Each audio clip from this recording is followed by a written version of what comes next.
Ladies and gentlemen, and as I like to think of you, the great and the good of the corporate real estate industry, welcome to the JLL signature event for 2026.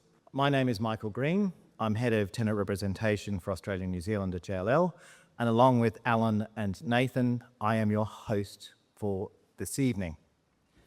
I'd like to begin by acknowledging the traditional owners of the land on which we meet today, the Gadigal people of the Eora Nation, and pay my respects to elders past, present, and emerging. And welcome. It's lovely to see you all here. We thought this would be weather for ducks, but it's held off so that everyone can arrive safely, and we do have lots of umbrellas to send you on your way. Today's theme is Beyond Buildings, design intelligence that drives business performance. And in 2026, organisations are fundamentally rethinking real estate, moving beyond square metres and lease terms to create a strategic advantage. And we're going to explore what it looks like in an AI-driven future and examine why leading organisations are moving beyond collaboration-concentric designs to rebalance their portfolios for how work actually happens. I thought it was very fitting that we had this at the Royal Botanic Gardens, because people are a bit like plants. I mean, you can transplant a plant or you can transplant a person anywhere, but will they thrive and grow? I mean, you can plant a eucalyptus in northern Scotland and it might not do so well. But the gardeners have worked out a long time ago, give a plant the right environment, create something that it will thrive in, and it will grow anywhere in the world given the right conditions. So I don't know why, as real estate people, we thought for a long time we could just plonk our people into a sea of white melamine desks and think, you'll do really well here. They probably didn't. And that's what this is all about. What are the microclimates, the greenhouses, the hothouses, the ferneries that we need to create for our people to get the best out of them? Because like plants, if people are given the right environment, they will do so much better. So let me walk you through what we have in store for you this afternoon. And it's very exciting. Now, those of you who came last year will remember that we had Michael O'Loughlin, the champion AFL player, as the speaker first. Unfortunately, a lot of people couldn't concentrate on what Michael was talking about because they were so excited about the panel that we had, of which I was a member, as was Doug Hall. So we've changed it around this year. We've mixed it up. We're going to have the panel first, and then we're going to have Matt, the Top Gun pilot. So let me tell you what our panel are going to talk about today. Strategy first. Understanding requirements drives return on investment. And this is the planning phase that most organisations underestimate, but of course it's where the real return on investment begins. We'll explore how strategic advisory, cross-functional collaboration, and comprehensive employee engagement set the foundation for successful outcomes, what we shorthand as working together. And then why human-centric design matters more as AI advances. We'll examine workplace imbalance challenge and look how to create design for diversity, those different microclimates, including neurodiversity, and discuss how AI is changing what we need to design for, from personalised environments to spaces that adapt to individual work patterns. And technology is enabling a fundamental shift. The workplace of the future adapts to people, not the other way around. And defining and measuring return on investment will address the question that inevitably comes up within the C-suite. What does this actually mean? What do I get for what I spend on office space or for my people? Is it cost per person, employee satisfaction, retention, productivity, and critically, how do we measure it? And this has long been an issue. We know we create value. We know we give people the right environment, but how do we prove it to the people who sign off on the checks? Then after that, we're very excited to have Matt Hall. Now, Matt is a Red Bull Air Race World Champion and former RAAF Wing Commander, a Top Gun fighter pilot, and a combat instructor. He'll give us some insight into his world, where the stakes are high and the margins are extremely thin, particularly when you're travelling at the speed of sound. Now, let me welcome our distinguished panel to the stage. And first of all, we have Valentina Vulturu. Valentina is the lead transformation at real estate at ING, with over 15 years of experience in commercial real estate. She's currently leading ING's workplace transformation here in Sydney, and I'm pleased to say that Nelson and the team advised Valentina on that work, and a focus on aligning workplace strategy with sustainability goals and operational efficiency. Valentina. Jennifer Moore, National Practice Director at JLL Design. With over 25 years of experience, she specialises in translating workplace data into design solutions that drive business performance and help organisations transform real estate from a cost centre into a strategic advantage. And anyone who's been to our Sydney and Melbourne offices know exactly what that looks like. Thank you, Jen. And finally, Angela Barwick. And Angela and I worked out tonight that we've known each other for 17 years. When I was advising Suncorp on their Brisbane headquarters, and Angela was part of the JLL team working at Suncorp under Peter Affleck. She's now an executive director in our real estate management services technologies team at JLL. She leads technology service delivery across Asia Pacific with over 20 years of expertise in real estate technology, sales management, and driving complex delivery engagements. Over to the panel. Thanks, Michael. Welcome, everyone. As Michael said, I'm Jennifer Moore, National Practice Director for JLL Design. And yes, today we're going to talk about design intelligence that drives business performance. So design intelligence is exactly what JLL Design is built around, using data, technology, and human insight to make design decisions that create real measurable outcomes for our organisations that we're working with. It's not a concept we're observing from the outside, it's how we work every day. So Valentina, Angela and I are going to bring different but complementary perspectives to today's discussion.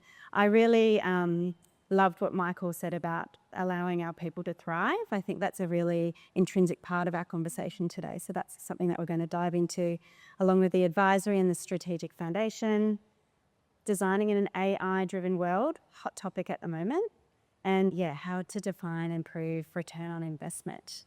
So, Valentina, I might start with you. ING is mid-relocation right now, which puts you in a position that most people in this room have either been through or are about to go through. Before any design decisions were made, and before you potentially found a site or signed a lease, there was a whole advisory process. Do you mind walking us through what that looked like, what drove the site selection, and what potentially could have gone wrong had you rushed it? A lot of things could have gone wrong. Some did.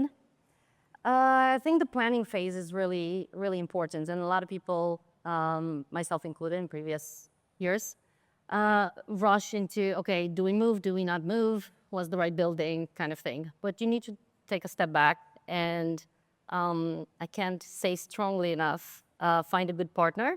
Nelson and the team helped us. So if anybody's looking for a great transaction manager, I highly recommend Nelson, one of the best I've ever worked with in any market. That wasn't stage, I promise. I'm not getting paid for this. And I'm saying this because you look at design and that's within the proverbial box that the tenancy is, but the tenancy needs to be flexible. So your lease matters and it impacts your design. If your lease gives you the possibility to grow or to shrink, then you have more flexibility for the design later on. And that matters, I think, so much in the, we have to be agile, and brick and mortar oftentimes is very inflexible compared to what organizations actually need. And real estate is supposed to serve the business. That's what it is. And the business are the people. So I think that's important. Another part of advisory, and what I think is important when you set on this journey, is getting the right team. Don't treat a real estate project as a side of desk thing for anyone. Get at least one person that's fully dedicated to the job internally and a good team around them, as well as a good team of specialists and advisors. Just because you bought a house doesn't mean that you can get a good project running. I just want to say that. And in planning of the device, we spent a lot of time, although we're working on a short timeline, we spent a lot of time in finding out what our organization needs, which was plenty of workshops with our people, with different groups, different organizations within the company, our Rainbow Lions, our LGBTQ plus community, Lioness, kind of can guess what that organization is, and so on and so forth. Special groups of people, our salespeople, our wholesale bank people who have a very different DNA. You need to spend time with the people to understand what they want, from CEO across everywhere. And I think that today, we're so advanced in our design, I can trace probably every design decision to something that someone has said in a survey, in an interview, in the lift, whatever it may be. And I think that this is the way to deliver something for people to thrive in. And I'm really proud of what we're doing at ING with this project. I love that. I love bringing I think it's very important about having that team environment and having the right team around you. And that ties in with Angela from a technology perspective. When organisations don't necessarily bring you in at the start in the team, what can potentially go wrong and what should they do to potentially get it right? Yeah, it's a good question. I think the technology business case actually needs to be tied to the leasing strategy. So that means it's tied to the design from the very start. The technology business case can't be an IT side project or a side work stream. It can't be an afterthought. There's a lot of things that can get missed when technology comes in late. Some of them are things like infrastructure compatibility, your cybersecurity requirements, even things like approval lead times. And all of those things can have a really material impact on the program and the overall cost of your project. So JLL's done some research, and it's technology and AI research from last year. So it's not this most current, but it is our latest research. And what we can see as the baseline is 89% of APAC companies are currently not getting the expected results from their technology systems from at least 3 of those systems. So that's the baseline. The foundation is already a bit rocky. So before you even make a strategic portfolio decision, that's where you're usually sitting. And it's really, really difficult to make a credible portfolio decision when you don't trust your data and when that foundation and technology insights are broken. So I think there is a real material financial cost to involving technology too late. That could be things like reworking the design or delaying the fit out because you have to upgrade, something in the building. All of those things, if technology is included in the advisory stage, your project team will make better decisions, you will have better outcomes, there'll be a lot less rework, and you'll start off on the right foot. So can I add something to this? We found in our project that property and IT teams need to work together, and more often than not, that doesn't happen.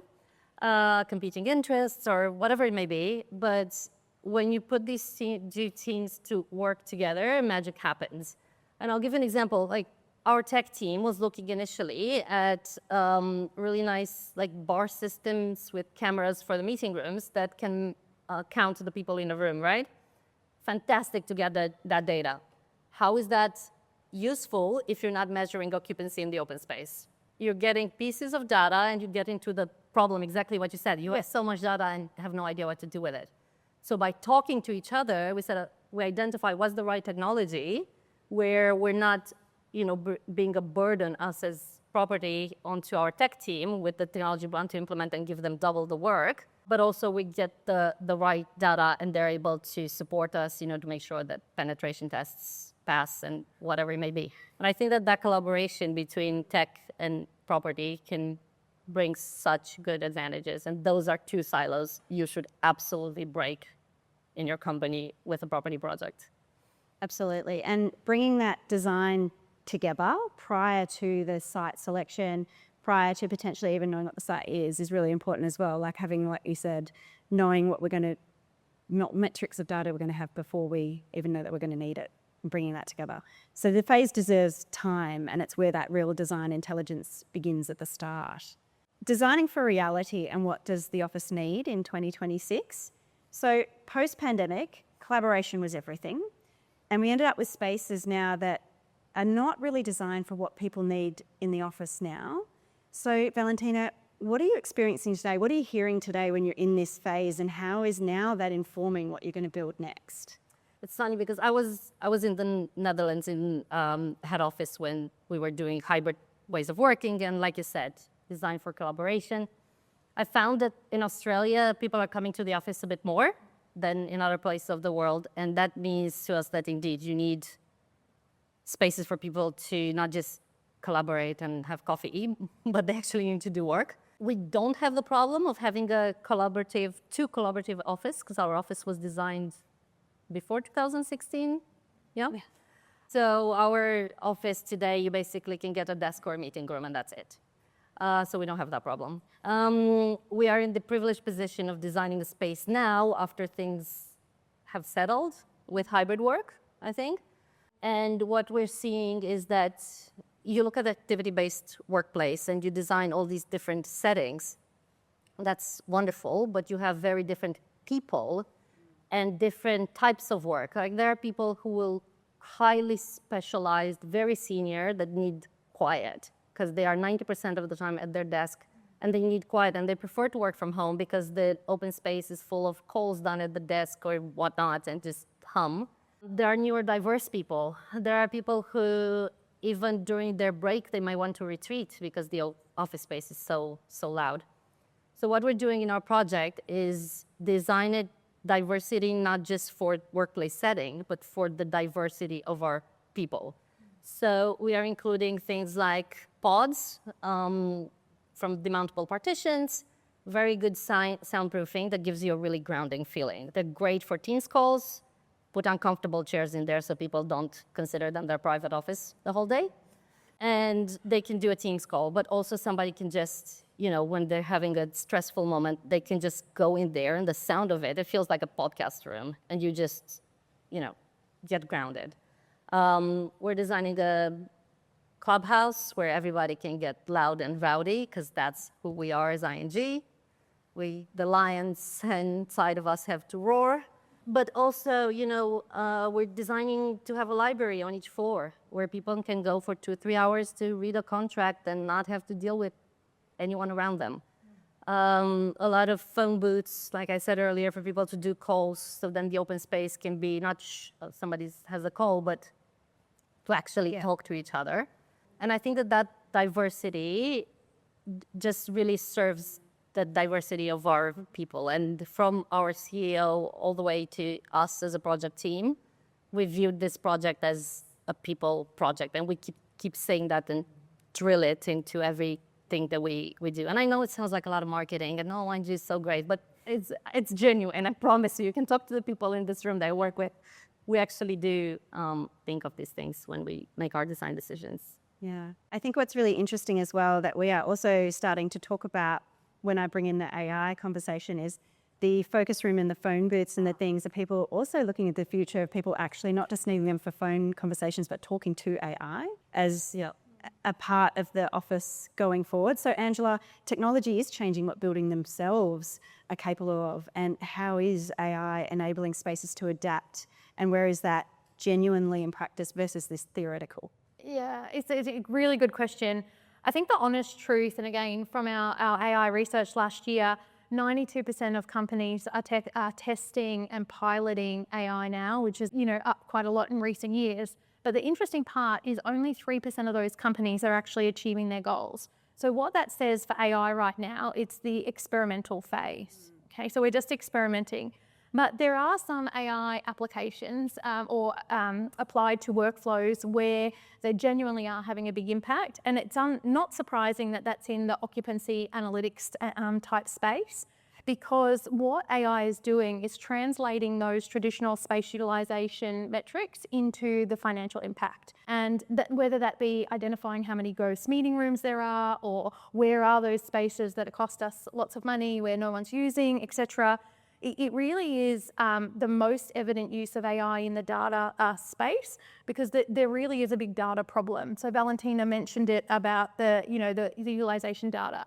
But that could be badge swipe sensors, it could be, your bookings systems. They're only telling part of the story. Yeah. And what AI is doing is it's stitching it together, and it's actually bringing all of those different disparate systems to show you the pattern.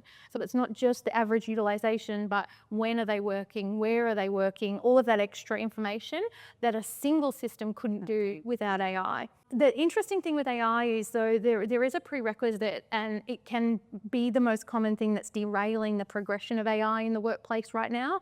And it's not surprising that it's the cybersecurity approvals or even the infrastructure investment. And that's why they are a top investment priority for a lot of organisations at the moment, alongside the AI investment itself. But looking to the future, I think for AI in the workplace, what we're seeing is the personalisation. Personalisation in the environment, whereby we might have adaptive lighting or control of space and temperature. They are not new either. They've been in pilot. Smart buildings have been in pilot for a long time, but now they're becoming the norm. They're putting them into practice.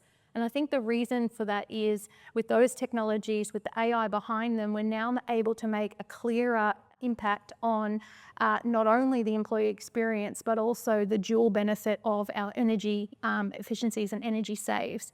And when we can tie that back to the sustainability piece, I think that's, very, very important. So the last thing I would say on AI in the physical environment is that it needs to be there from design. It needs to be built to respond, to be able to be flexible so that your building can adapt from day one. It's too difficult to retrofit those smart technologies. Yeah. And bringing that technology together with the lived experience that Valentina was talking about and having those working together, not separate work streams, is very, very important too. Our final topic where we're talking about is defining success and what return on investment actually is. It's a question everyone wants answered, and it means different things to different organisations. So, Valentina, have you built a specific methodology around what measuring success looks like for ING? It's interesting because since recently I started reporting it to the CFO, so that should tell you that it's something really interesting. We've done, I don't know if anyone is familiar, we've done a Leesman survey before we were vocal inside the company about any project. So we wanted to get those results before people knew that we were moving or whatever may happen.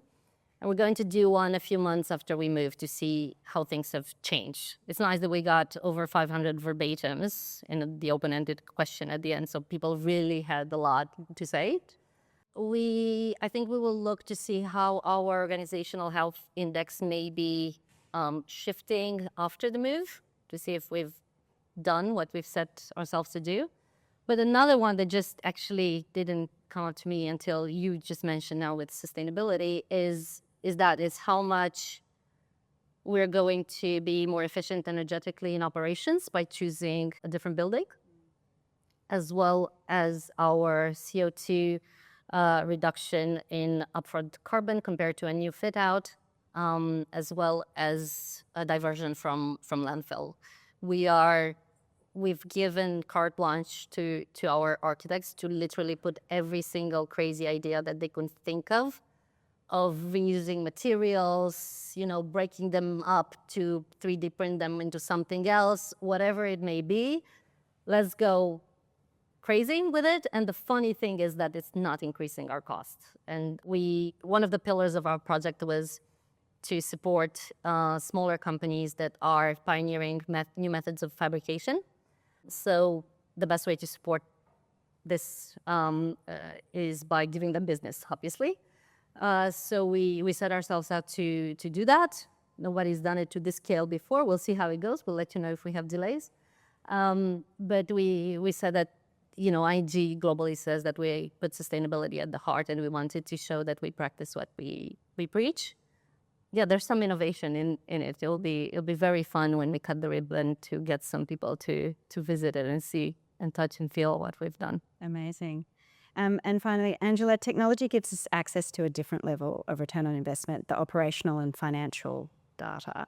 What are the metrics that lands here for a business case? Yeah, it's from a business case perspective, I think we see the CRE decision makers looking to reduce their costs through the portfolio optimization. That's the top priority for the next few years. So that's where the business case really needs to start. The interesting thing is that the definition of ROI is expanding. It's now including things like talent retention or attendance without mandates and what's the operational resilience of the building. They're all being tracked now alongside cost as well. So the metrics that land well, particularly with the technology focus, they are those things like space utilization, but converting that into the financial impact, or the energy savings that are mapped against your sustainability commitments that we just talked about, and any of those decisions that you make that will reduce rework, like investing in your infrastructure.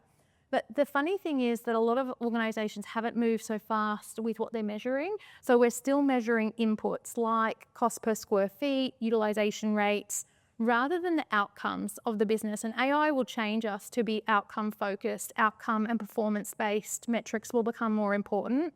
So things like the quality of our outputs, whether that's how many transactions we're doing or the engagement with our staff or the retention lift from HR. So I think with those metrics, the key thing that we have to do if it's a CRE project is we need a connection between the real estate data, the HR data, and the business performance outputs.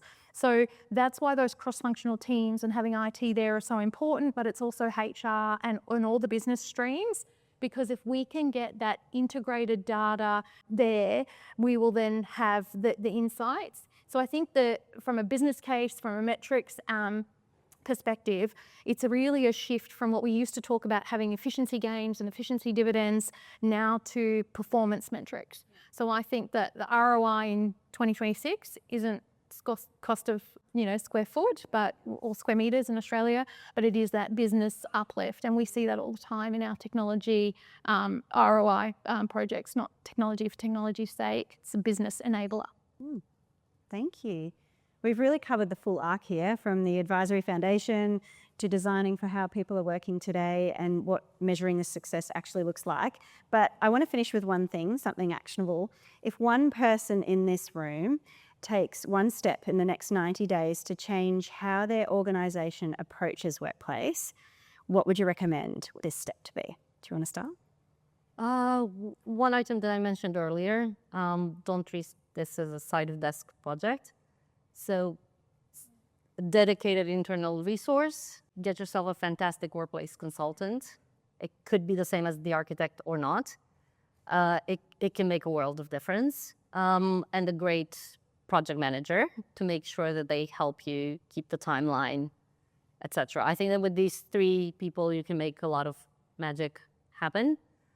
I recommend JLL with that too, Di Jones. The team has been brilliant. We're ahead with our timeline. We went to tender 3 months ahead of schedule, just putting it out there.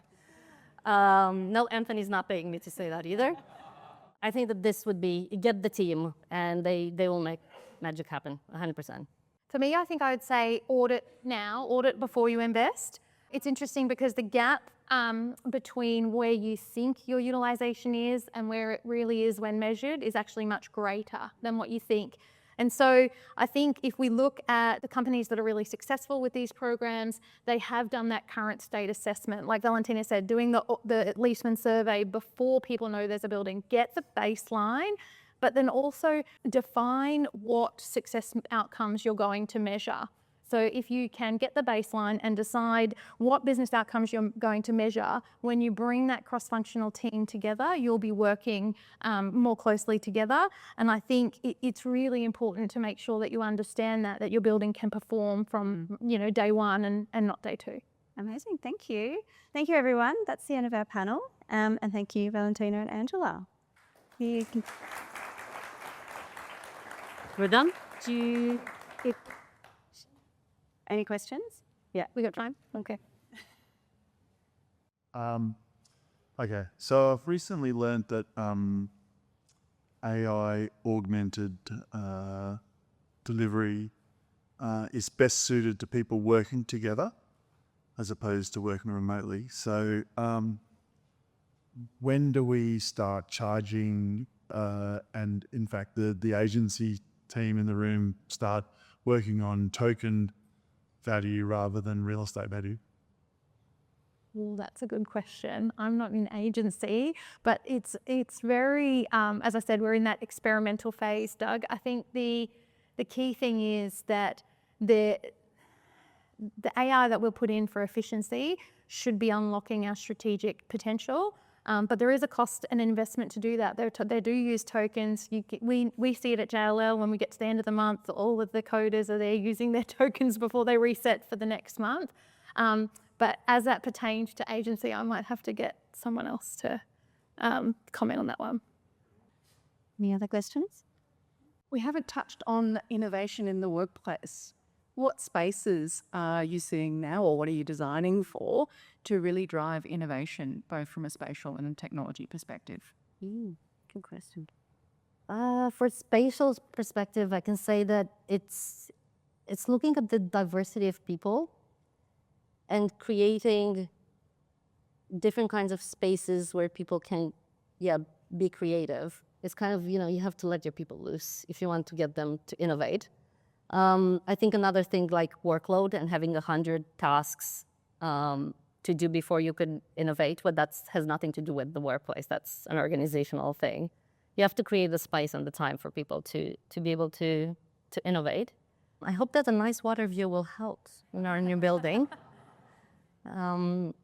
And from tech perspective? Yeah, it's interesting. I think from a tech perspective for innovation doesn't happen in a vacuum. We talk a lot about innovation in technology because of the really dramatic growth in technology, and we can see it progressing so fast. But I think really innovation happens from people working together and being in the office together. So if you go back to basics and have designed a space that works for people, where people want to be, that's when innovation is going to be a byproduct of people being there in the office. I think the hard part isn't necessarily, not that I'm a designer, but the hard part might not be designing for the space, but it's that cultural pull of getting people to be back in the office, and how do we activate those spaces so that the innovation can happen when we're working together parallelly, and have that interaction.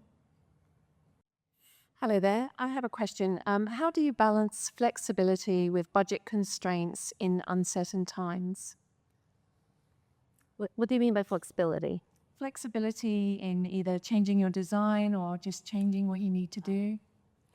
Yeah, we are, like I said earlier, in a privileged position that, your lease is expiring, and that's when your amortization is off your balance sheet, so you can invest in space again. But for example, if you're mid-contract and you want to invest in your space, but you still have depreciation cost, my advice would be to talk to a good agent. I'm not gonna mention any names again. Because you could be in the middle of the contract and say, okay, I have 5 years left in my lease, but maybe negotiate with your landlord, you're happy to stay in the building, and you can extend your lease and they give you some money for that renovation. It could be, you could look at it from a transactional perspective. It could get you in that position to make the changes. So don't think because you're halfway through the lease you can't do anything, or you have to spend entirely money out of pocket. You might just get creative transactionally and partner with the landlord. Thank you. All right, well, I might say thank you again, Valentina and Angela, and thanks everyone for having us. Thanks, Yuri. Thank you.